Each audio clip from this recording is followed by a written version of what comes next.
Monsieur le Président de l'Assemblée nationale, s'il y a moyen, tu dois démissionner.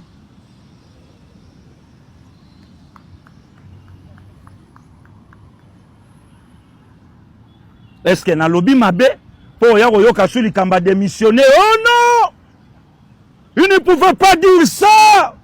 À lobby démissionner! 8 ans de prison! Tu dois démissionner!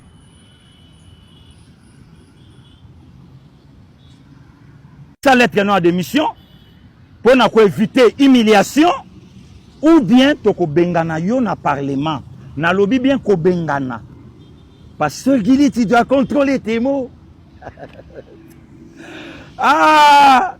Guili boko la osamba ba okoma. Vidéo à l'appui. Guili azo samba. Ah! Nathalie Plafond. Nathalie Bazouzi. Ah, Mukulu. Mototanga passe à Tika la Rayemoko. Congo Liban désolé là. Ah, leader. Calme. Après Mika Boare Samba. Bokani Sakingaye. Ah, Mukulu. Viens vendre yo. Qui doit démissionner? Sika et Bonga, Zala à l'aise na makambu na yo. Place soigner les place à otinda mwana te. Au com manquer chef de l'État respect, si na niveau anate. Au com manquer Congo respect, si na niveau anate. Po ba o nyon so banda o kendenzela 24 libéré na mona ke longa garçon ya petu anate. Ba massa na côté la binote na mona anate. Et les salaki pour na kobimisa gouvernement absence banda o salate. Si était là, bo salaki wana, bo senga quota. Mais comme il y a évaluation, aujourd'hui je ne suis pas dispo. Na dispo na mamba Congo te. Mamba Congo nga na dispo te. Na kozala wana te. Moi nanga kende. Makambu wana yana niveau nanga te. Tshisekedi Félix Antoine azangi mwana mobali. Le prince Anthony a kozala wana te. Papa Bahati Lukwebo azangi mwana mobali. Hein? Azangi batu nyonso balaki wana bazangi bana. Bango pe batinda. Ve osakani na Congo trop. Donc yo linga kolakisa na batu Congo eza na se yo zali kolo. Yo linga kolakisa na batu ke Congolais moko akokai na yo azate. Tala vie tika biso na Congo na biso kende. Congo ezalaka Congo avant yo. Congo ya bato mayele vie taboule ya yembaka. To salaka même pas allusion na yo. Donc balo banda yo te. Jean-Pierre Bemba oya lobi na monsieur le président de la République qu'on négociait l'autre bimi le président qu'on négociait mais sans vendre le Congo. Bisoto Lobate. C'est depuis ce matin, il s'est tombé. Il s'est tombé 5 jours après. Il a écouté passer Guilina Wele. L'excellence Moutamba, merci beaucoup. La justice normale. Justice la plus forte.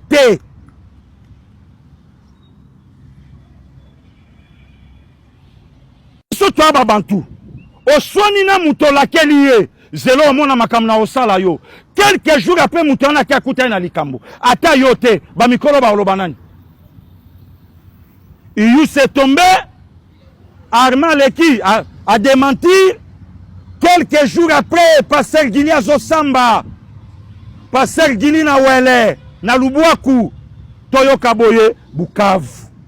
Ngana habité, Bukavu eko tombé, mais Walungu te, Toyo ka Walungu. Eh, boya okota awa toko bundate. Mais représentant, ya Walungu, deuxième personnalité, ya République démocratique du Congo, Pasteur Guili Kangamonoko. Congo est commis Singa Iboye.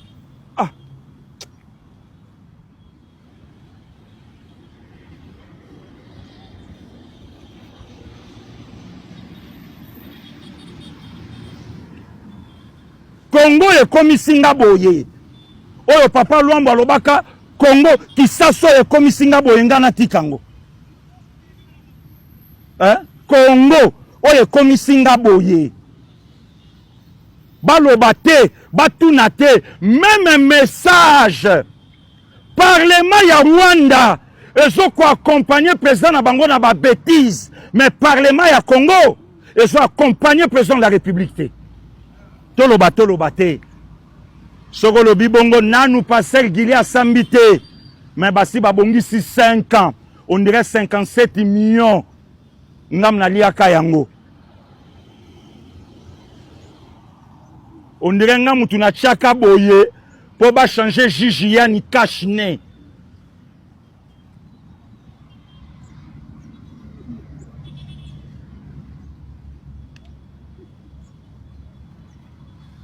Kase sala ingat. Au moins tu m'tapes saka Jijia ni Kashne. Mutasa na Kashne ya plastique. Aoloba munoko eza na se. Awa nyonso na se za polele. Biso batu toza libanda makala to oyoka. Batu bazana 8000 km, 16000 km ba oyoka. Mais batu ba na kati ya enclos ya makala babi ba oyoka te. Kasi mutu asimba ikashi na yako pia ngate.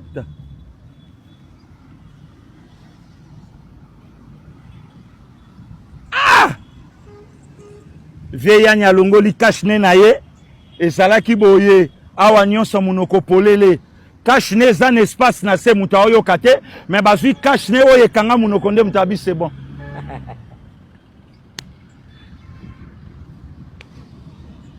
Premier épisode de Jijiana. Écoute, deuxième épisode de Jijiana. Mission accomplie. Donc passer Gilia Lobate, na vanda nien pour na Congo. Nangola na ana ndekote na ana bamasta. Na yebi ata komba balabala mona Angola te. Na Brazawa elobeli nanga ba obenga nga Zayurwa. Bon, neti mudogo la nga passer Gili na okende wapi. Awa. Botika nga na bundela Congo mboka nanga. Congo mboka nanga. Natangi komba moto te. Congo. Individu a manqué respect na nation, a manqué respect na république. Et si la république a un moyen, comment tu as sa makamboyo? Il y a le na oyate. Donc, à diriger institution na moi naye. Ba dossier sensible ya mboka na moi naye. Po ba tata nyonso ba vanda kiwana. HD Chelangata photo ba tata nyonso wana. Mutazana mwana mobali azate. A commencer par le président de la République. Mutana mwana mobali ya mukolo azate. Chers collègues, vous qui avez le privilège de rencontrer le président de la République, il faut lui rapporter des choses vraies. Et en ce moment, le président est très préoccupé par la situation de la République démocratique du Congo. Je crois que certains d'entre nous n'en mesurent pas l'ampleur. Ce n'est pas le moment où un enfant va aller déranger le papa avec des fausses nouvelles. Et je vous ai dit hier que le temps n'était pas de notre côté. Parce que parmi les députés, il y en a qui ne savent même pas où se trouve Minova, Nyabibwe et consorts. Quand on vous dit, on vous parle en langue, il faut saisir la gravité de la situation. Je crois que nos amis d'ici le Kivu du Nord qui peuvent vous dire que Nyabibwe est effectivement tombé cette nuit. Ils sont à Iousi. Iousi, c'est à quelques milles de Katana. Katana, c'est déjà la ville de Bukavu. C'est pourquoi je vous ai dit, est-ce que nous allons continuer à tourner en rond ou nous allons donner la matière au président? Je ne veux pas de dialogue pour qu'on se retrouve encore avec des brassages et des mixages qui, dans quelques années, vont donner encore lieu à des guerres. C'est lui qui disait ça, non? Botalaye. J'ai trouvé une armée structurée. Notre armée, c'est vrai qu'elle a commis beaucoup d'erreurs, mais il y a eu aussi beaucoup d'exagérations. Mais c'est quand on arrive au poste que j'occupe maintenant et qu'on a accès à certains dossiers, à certaines informations, que l'on peut s'en rendre compte.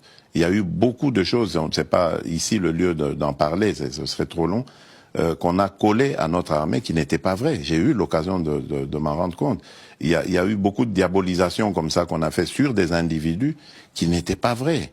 J'ai des exemples, mais bon, je peux pas. Mais une fois que c'est dans l'opinion, vous voyez ce que c'est. Si quelque chose vous a collé à la peau, ça y est, c'est très difficile de s'en débarrasser.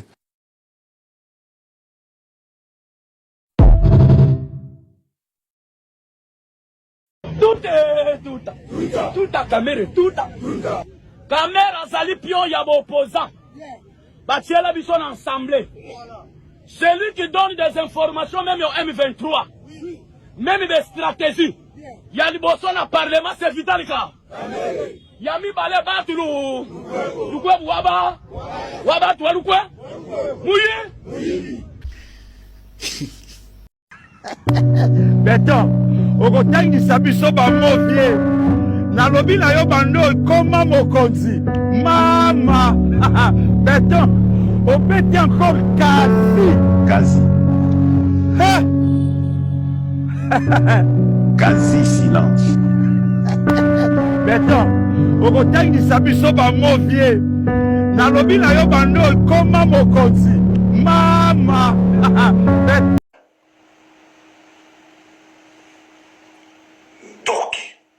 Papa oyo amonaki lokola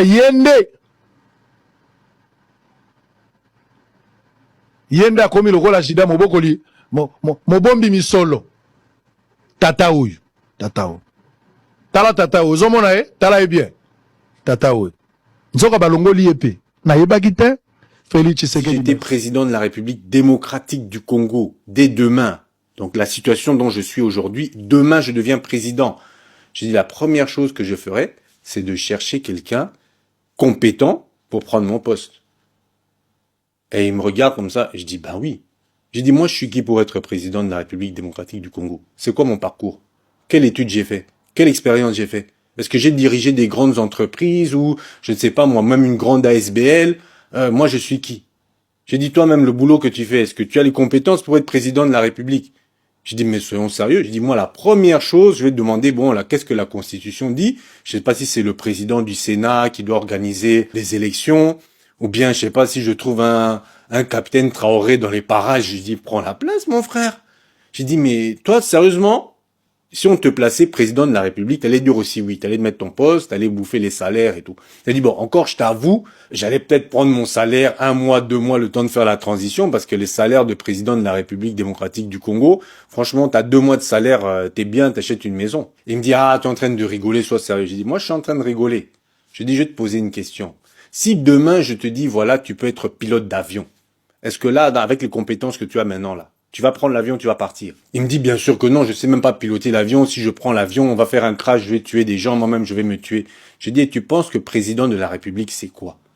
J'ai dit, les actions qu'un président prend ou ne prend pas a une répercussion sur la vie des gens. Il y a des gens qui meurent, et c'est pas un avion, il y a peut-être quoi, 200, 300 personnes. J'ai dit, mais les actions d'un président de la République, il peut y avoir des millions de personnes qui meurent à cause de tes décisions. Et toi qui n'as aucune expérience, tu te dis que je vais prendre. Et c'est là qu'il me dit, oui, mais c'est pas la même chose. En tant que président, tu peux aussi apprendre avec le temps. J'ai dit, apprendre quoi avec le temps et pendant combien de temps? Chaque jour qui passe, il y a des personnes, surtout à la République démocratique du Congo, il y a des gens qui meurent, il y a des gens qui sont victimes de crimes atroces. Et toi, tu veux prendre le temps de te former quand tu es en poste et que tu manges déjà l'argent. Je me suis dit, mais soyons un peu sérieux. Maintenant, il y a beaucoup de Congolais qui pensent qu'on peut passer comme ça de vendeur de pizza à président de la République et que voilà, et que c'est bon. Après, il me répond, bon, c'est pas la même chose quand même, par exemple, pour le président de la République démocratique du Congo. Son père était déjà politicien, il était déjà dans le bain. Je dis oui, son père. Même quand son père dirigeait le parti politique, quelle fonction est-ce que lui, il avait? J'ai dit, c'est pas parce qu'on est le fils d'une personne qu'on a forcément les compétences. Je lui ai donné aussi un exemple il y a, je pense que ça doit faire au moins 10 ou 15 ans passés. J'étais en RDC et voilà, il me fallait un permis. Là-bas, on me dit voilà, donc tu amènes juste, voilà, je pense 2 photos passeport et puis une pièce d'identité pour avoir toutes les informations et après 1 ou 2 semaines, tu auras ton permis. Donc ensuite, je vais, voilà, je vois le monsieur qui s'occupait de ça, je lui donne les photos et puis voilà, je lui donne mon nom et tout ça. Il me dit, ah, tu as Mangamba, t'es de la famille de Mangamba, le motocross. Je dis oui. Il me dit, ah ok, alors je te mets aussi le permis moto. Je dis bon, ok, ça va. Il dit, ah donc t'es le fils de Jimmy Mangamba. Je dis non, moi, de son grand frère. Ah, celui qui avait l'entreprise de camion, de transport. Je dis oui, il a encore son entreprise. Enfin, à l'époque, paix à son âme, il avait encore l'entreprise. Il me dit, ah ok, bah alors je vais te mettre aussi le permis camion. Je me dis, bon, ok, ça va, mets-moi le permis camion. Bon, voilà, je fais tous les papiers, je rentre, une semaine passe, je pense 2 semaines.